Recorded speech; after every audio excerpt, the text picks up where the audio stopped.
Our next presenter is Jasmin Pfefferkorn, who recently completed her PhD at the University of Melbourne, but in our chat before we began, I believe now has a new position.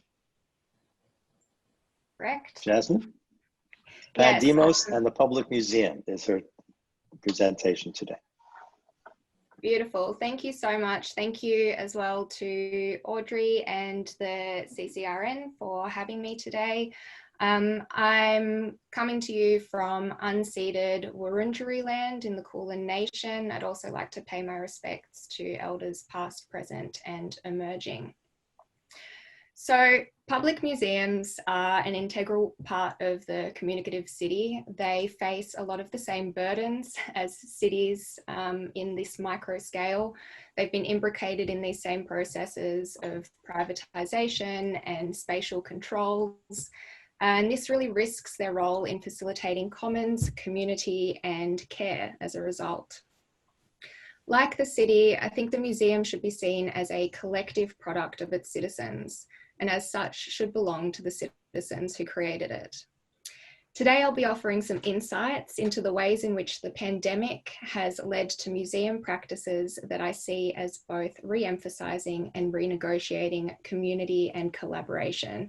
I'll be picking up a few of those key threads that Nikos introduced in his talk just before. So if we move into the next slide. Now, 90% of museums worldwide were forced to close their doors and stop in-person operations during the coronavirus crisis. And today what I wanted to really focus on is some of my initial thoughts around the ways in which public museums have been engaging audiences through increased digital offerings in lieu of on-site visitation. I want to highlight the ways in which these emerging practices can be perceived as indicative of a more democratic approach, providing an entry point for more inclusive modes of social co-construction between museums and publics. Public museums have generally had a hard time trying to convince audiences that they have evolved from the stuffy, somewhat alienating and authoritarian institutions they're often perceived as. It's been a stigmatism on museums for over a century now, and yet museums have retained this normative role of guardians of tradition. I've written about this in previous work using the phrase control and containment strategies, which is a catch-all for the ways in which museums tend to tightly cling to their authority. In the context of digital media engagement, an environment which generally complicates these more closed systems of control, museums have maintained control by positioning their online audiences as future visitors and consumers. As a result, prior to the pandemic, digital offerings have primarily been exhibition and collection archives or marketing content around exhibitions and events. On social media platforms, public museums have played it safe. And more often than not, opportunities for engagement are heavily moderated, with things like the comment functions often turned off altogether. We can move into the next slide. So as a result of the pandemic and the limitations it's imposed, we've seen an emphasis on practices that somewhat shift away from this tradition of control and containment. Generally, we can locate 4 categories of museums' digital offerings that have been amplified during the pandemic. Sorry, that was on the last slide. So the first one, virtual tours and existing exhibitions, and then also new online exhibitions. So the Victoria and Albert has a really good example of this, of documenting the pandemic and asking people to kind of collect and archive pandemic objects. The Castello di Raviolo in Turin in Italy has a great online exhibition that responds to the pandemic. But the 2 things that I want to focus on today are these last 2, cross-institutional collaboration and crowdsourcing content, both of which I see as disrupting traditional control and containment strategies and shifting museum communication to become more dynamic and open. We could go to the next slide now. Thanks, Jasmin. So we can see in the graph displayed now, and this was a result of a study done by the network of European museums in March and April of this year, that museums have significantly increased their engagement, particularly on social media. And you can see the third column from the right, hashtags in social media, has increased exponentially. And so hashtags are actually going to be one of our points of focus for today. If we move into the next slide now, we see that this engagement has been met by the public, again with social media surging ahead. This isn't a surprise given the pre-existing popularity in the uptake and the usage of social media within the population. And a big part of the emphasis on social media has been pragmatic. So online services that require less additional financial resources or less experience and skills are the ones that are increasing the most. But this doesn't mean that it's not without beneficial consequences. And that's something that I'll come to again in a moment. If we move into the next slide now. Yes, so as we established in those graphs, the largest increase in digital engagement has been through hashtags on social media. And there are 3 hashtags in particular that have stood out during this time.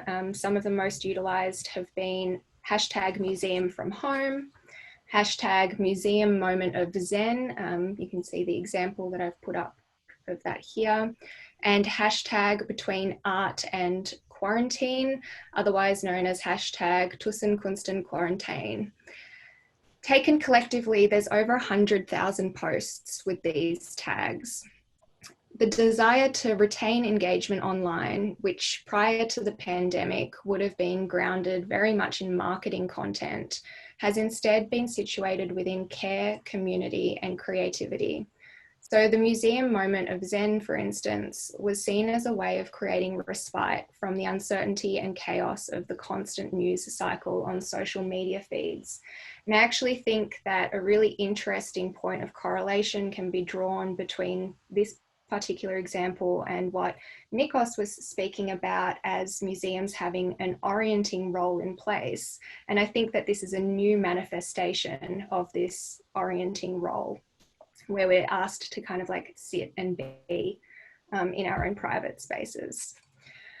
So if we move into the next slide now, I want to talk a bit more about this, this hashtag here, Tussenkunstenquarantäne, otherwise known as between art and quarantine. This one was more about providing a creative outlet and a sense of shared experience as we all isolated at home. And the point that I really want to build on with this is that because of on-site restriction, there was a need for content that was quick and cheap and accessible. And it's actually through this, which seems very pragmatic, but nonetheless, I think we can find some really interesting insights from it, that we see the first kind of breakaway from the normative procedures of control and containment.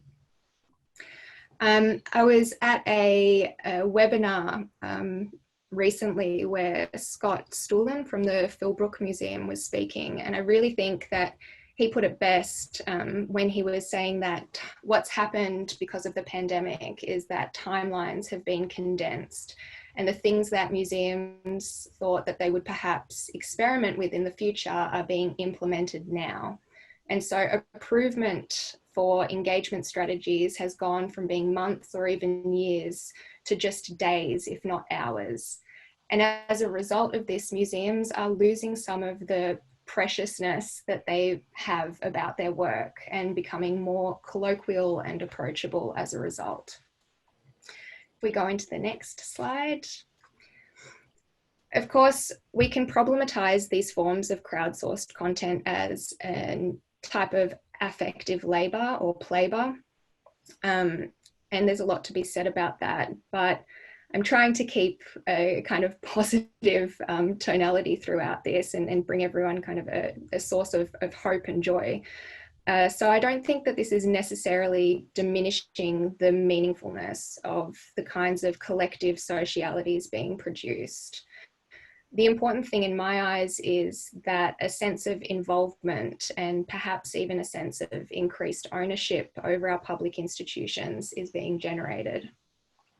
This idea of ownership is particularly salient when we consider how personal objects, so for example, in the form of photographs, as you see up here on screen now with these recreations of famous artworks from particular collections, how these photographs are entering into the digital spaces of the museum and then being projected back out to the public as the museum reshares them.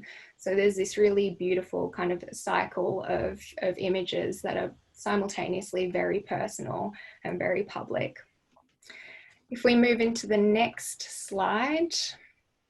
So museums have shifted in their attitude from creating content around what they believe people need to looking at what people are already doing and following their lead. They are looking at what is already there, thinking about what their audience is doing rather than what they want them to do. And I think a really great example of this is the Uffizi TikTok account.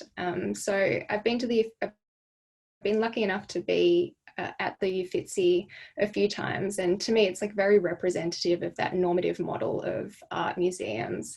And so when I stumbled across this TikTok, which they started as you know, as a response to the pandemic, as a means of engaging their audiences, I was quite surprised by the kind of content that they're putting up there, which is very much following on from the types of trends that are created in these social media platform environments.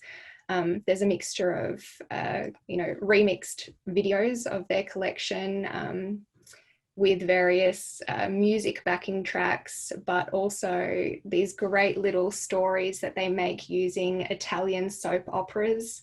So they put the audio on the back of the paintings and then have the paintings enacting these Italian soap operas.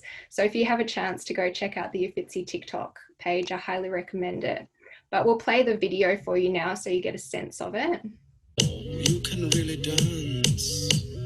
Wow, you can really dance. He went. They said we've both been dancing all this time. What a coincidence. So it's very lighthearted, very playful, but I don't want that to diminish the fact that it's doing something really interesting. And we tend to really push this narrative of museums as potentially a transformative experience for the public. But what I see occurring through examples like this is how the public may be transformative for the museum. Of course, there's the risk with things like this that they'll end up being, you know, a mere commodification of cultural heritage. But Alex Lambert, who'll be talking later in this session, and I did some previous work on engagement with cities and cultural institutions. And that work that we did really indicated that it's perhaps more productive to think about these kinds of moments as entry points into deeper engagement. So if we come to the next slide. Your time is up, Jasmin. My time? But, okay, we'll skip this slide and we'll skip the next one as well, and I'll finish on this one and the next one. Yep. So cool.